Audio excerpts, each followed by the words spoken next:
Hi, Mr. and Mrs. Davis. So we got Cassie's test scores back. I just wanted to go over with you some of the terms that you might see when going over the data from her test. So first, for raw score, that's basically just the original data that we collected while taking the test. It might be something like the amount of time it took for her to complete a task, or the number of attempts she had on a task, or maybe a number associated with an answer on a survey. This score then can be turned into a standard score, which is a conversion of that raw data into something a little more comparable.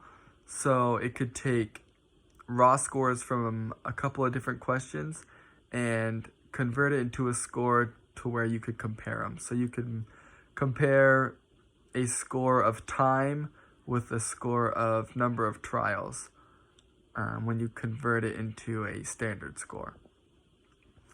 And then you might see a percentile.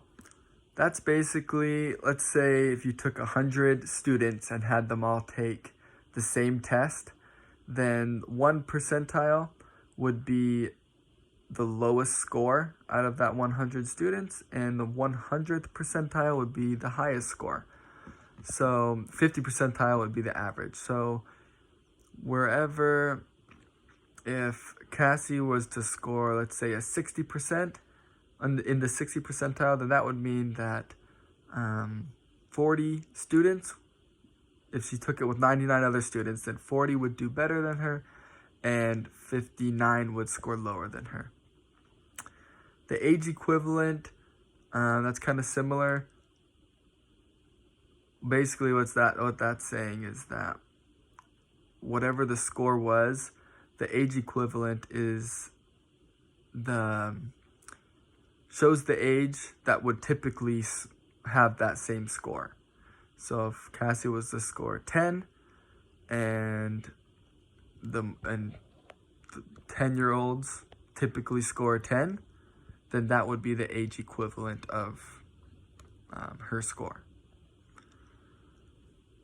And that would basically just be telling you that she performs at the age of a 10-year-old in whatever we were assessing in that score.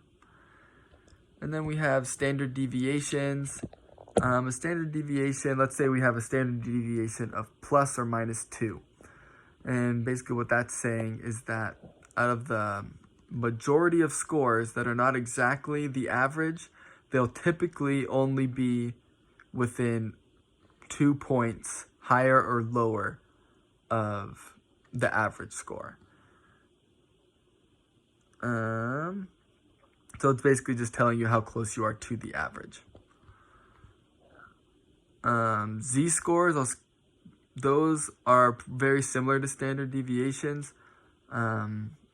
It's basically telling you how many of those standard deviations you are away from the average.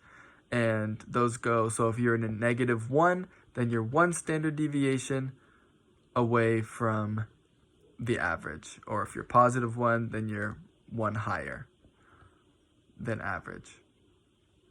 And then confidence intervals. If you have a high confidence interval, that means that you're very confident, you're highly confident that the score of the test is accurate and it's actually testing what it's saying that it's testing. Or if the student had to perform the test multiple times, then they would score similarly each time. And then you might have questions as well with the difference between the educational model of occupational therapy and medical. So in the education system, a student can just be recommended by you as parents or teachers or staff at the school who recognize that they might need a little extra help. Whereas in medical, we have to get a prescription from a medical doctor before therapy can start. Also, with who pays for it, the billing, the school will bill directly to Medicaid. Whereas the medical, there's a lot of different options depending on where you're getting your services, but there's different insurances like Access or CHIP, which is the Child Health Insurance Plan, or private health insurance plans, that any of those could be the ones paying for your services. And then with the education system, a student is typically discharged whenever they no longer qualify to get occupational therapy, or they're not qualifying to be in special education anymore, which would mean that they have basically caught up to their peers in the regular education classes, and they're able to perform similarly to them. And in the medical model, goals are set, and the student or the kid would work with the occupational therapist until those goals are all met, and then they would be discharged.